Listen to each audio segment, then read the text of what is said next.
And both in your movies, people are always very ambiguous about his own identity, the fictional world and the true world.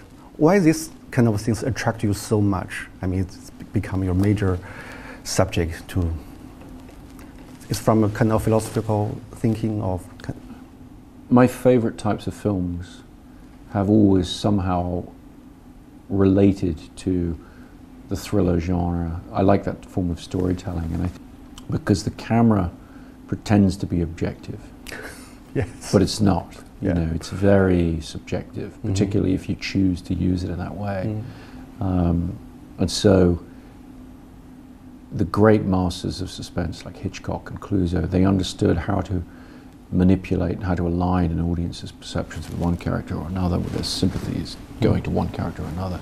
And I think that stories in which you can't take identity for granted, even the identity of the narrator, who's the good guy, who's the bad guy, you know, it's a fun thing to play with.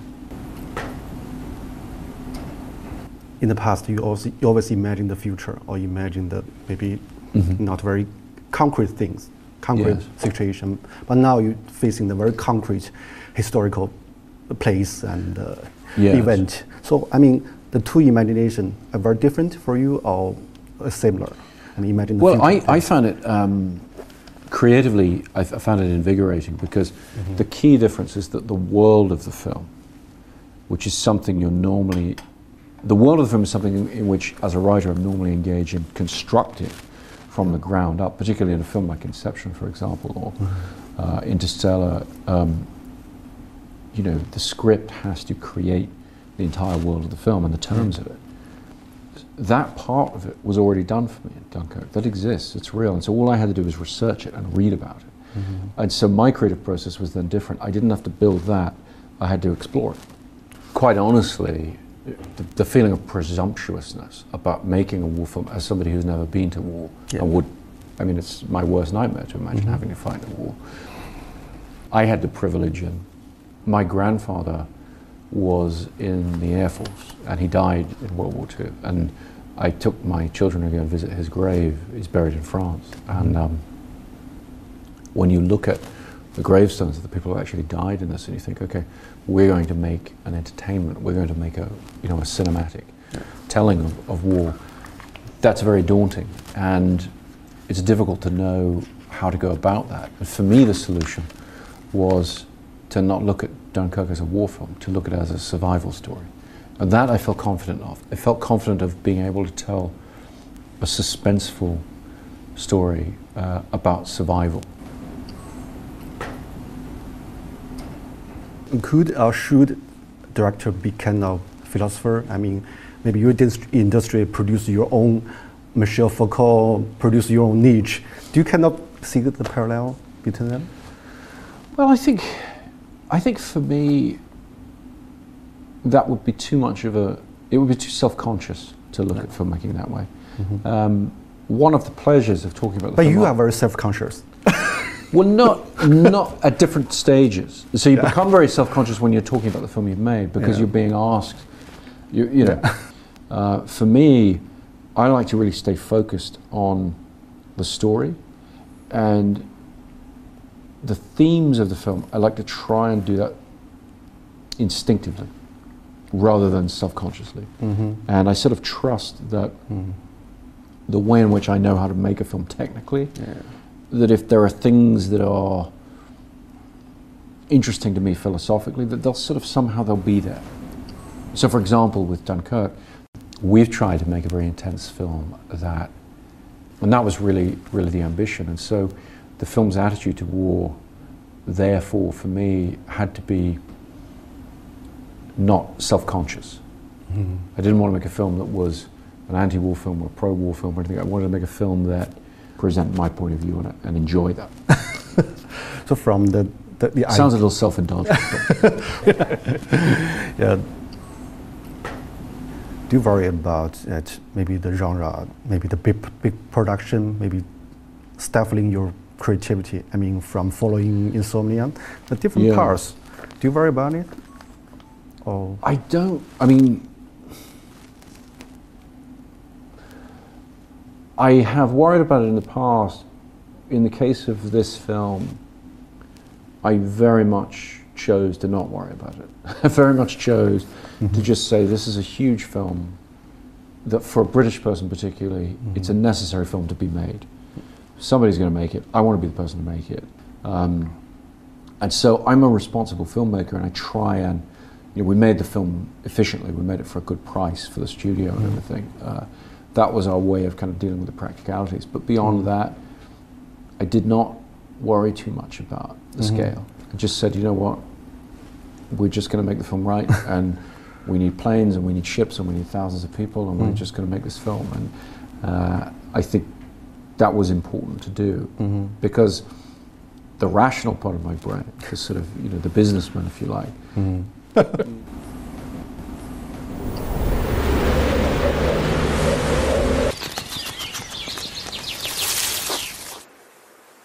你个人会更欣喜的看到更多的刺猬的出现，还是狐狸的出现？我希望他们都会越来越多吧，就是做刺猬越来越难了，变得在这个时代非常难了，就是再也没有一个单一命题可以让你执着下去了。就如果说徐老师这个外表狐狸内心刺猬的话哈，实际上除了虚荣心之外的弱点，还有一点就是他有点贪婪，就是那么多优秀的样本他都想成为，他既想成为本雅明，对吧，也想成为梁启超。对，所以我是个非常不成熟的人格。现在好一点了，现在我觉得反正现在我意识到自己的能力有限了，我非常局限性，我只能成为我自己了。我现在开始接受这点了。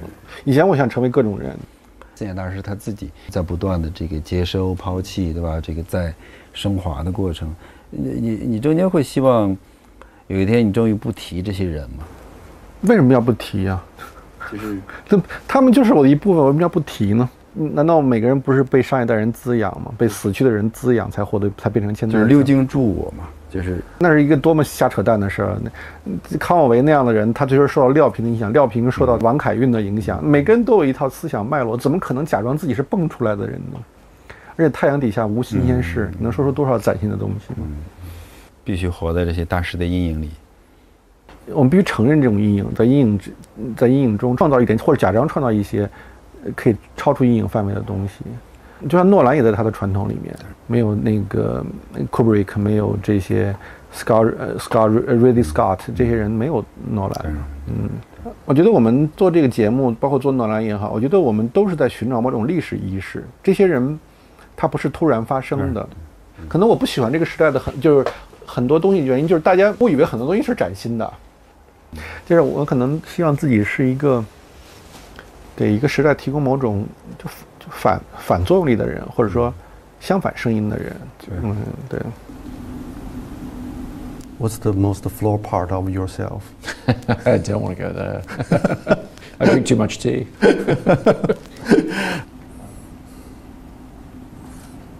From the first idea of the movie until the finish, the whole thing, the whole process, what's the weakest part of in the whole process yourself? The weakest part? Weakest, yeah. Gosh.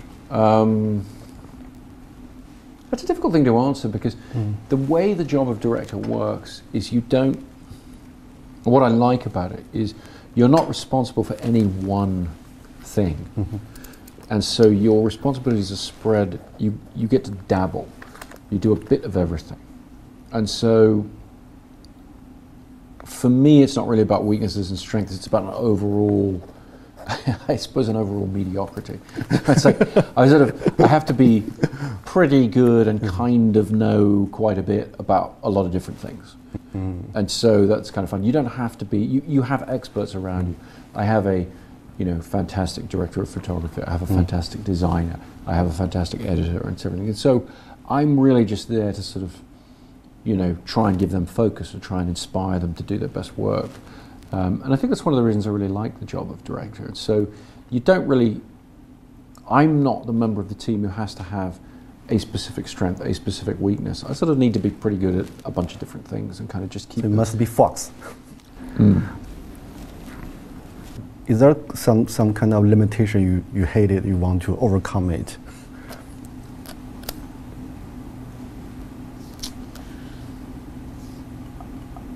you know, you feel very much when you're writing, you feel the limitations of your ability. Writing, I think, more than any other aspect of filmmaking, is the one where you have a notion, you have an idea underlying, and then you're confronted with the absolute difficulty of executing that. It's very, very tough. Are there some writers inspire you a lot? I'm always drawn to, the writer I always point to is Borges, the Argentinian writer. Borges, my favorite. Oh, really? Yeah. Also about kind of inception. Very much. Yeah. Return to a movie director. You are inspired by Ridley Scott, and this compare you today's achievement with him. So, how do you think about your innovation with them? With him? How am I doing relative to that guy? I mean, geez, not for me to say. I think that, interestingly, the thing about Ridley Scott for me that captured my imagination as a teenager and has always stuck with me is his incredible ability to create worlds, his fascination with the visual side of filmmaking and ability to do that. And so when I started making my films, I think I pushed in a very different direction. And so my films have been more about narrative, I think, more about writing in a way. And it's almost that thing of the people you admire so much, you sort of need to do something, you know, different in a different way. Yeah, and today's you are viewed as the representative for today's Hollywood.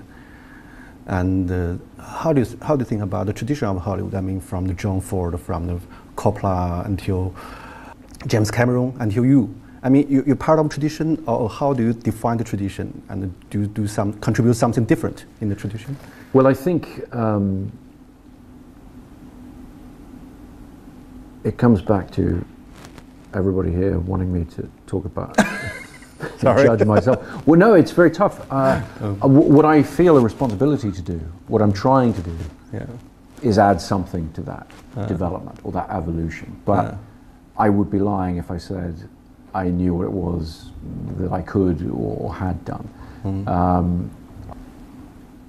I've been very gratified by some of the responses to Dunkirk, where people have felt that it is different, or that it adds something a little bit different to you know, what, you know, a summer blockbuster from a Hollywood studio can be, you know, whatever. The thing I've tried to do was I played a very big part in you know, the growth of or the dominance, I would say, of superhero films, you know, franchise properties and everything, and you know, that was an incredibly important thing in my career. I've always tried to balance that side of my filmmaking with original films and bring things that aren't familiar to an audience. But it's difficult. I mean, in television, everyone always talks about how great TV is today and how amazing it is and how much better it is. But I think films, we have the opposite. You look at it and you say, well, if this film doesn't have some unique point of view to it, if it doesn't have a strong point of view, it's not going to be interesting to people of today.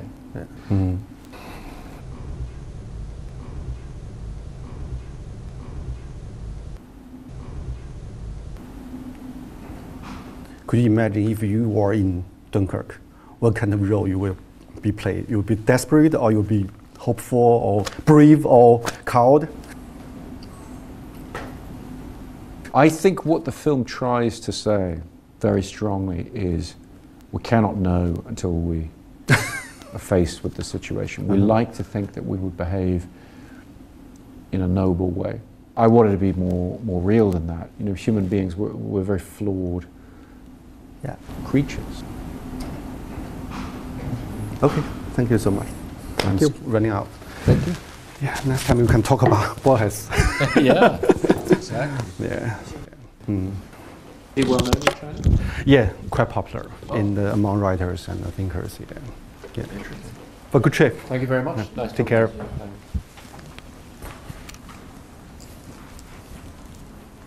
感觉刚刚开始采访结束了。他是个超级自我分析的人，还说我们问他自我分析，他自己就是自我分析的人。他是啊。自我分析可以养成吗？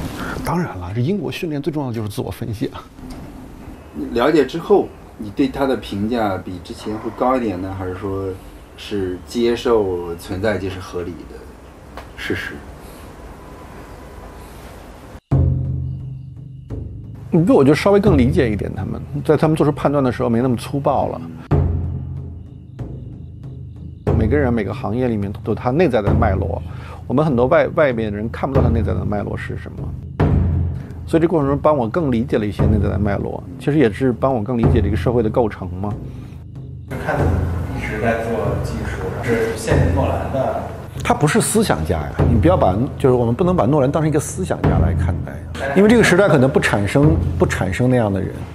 就时代的创造力是变化的，有的时代是通过一种连续性，刚才不说了，那个 hedgehog 那个刺猬是一种 consistent， 一种连续性、一贯性，然后甚至一种强大的单一性带来一种力量。这个时代创造力可能是通过这种不连续性、不断的更新性、不断的那种就探求不同的这种领域、不同的角色扮演性来完成创造力的。所以创造的这个模式不一样。他的访谈最直接的感受。我想是不是我们对更具体的知识的无知和不了解和缺乏兴趣，使我们产生了对单一解释的一种巨大的迷恋。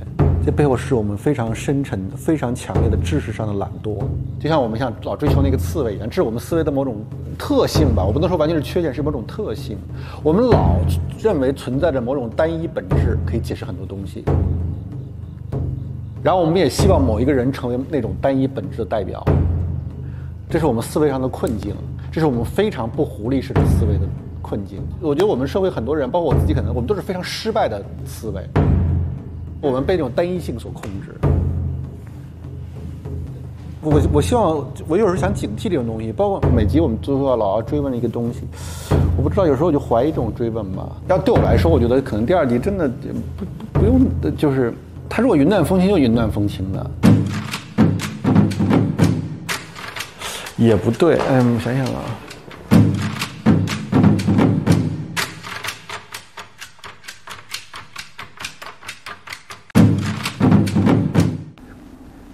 You said you don't use email and no phone. How to connect with the fast-changing modern world? I think a lot of what people do with technology is very trivial, actually, and very, it's just filling time. I value the discipline of just doing nothing, and thinking, and just trying to puzzle out what it is you're working on.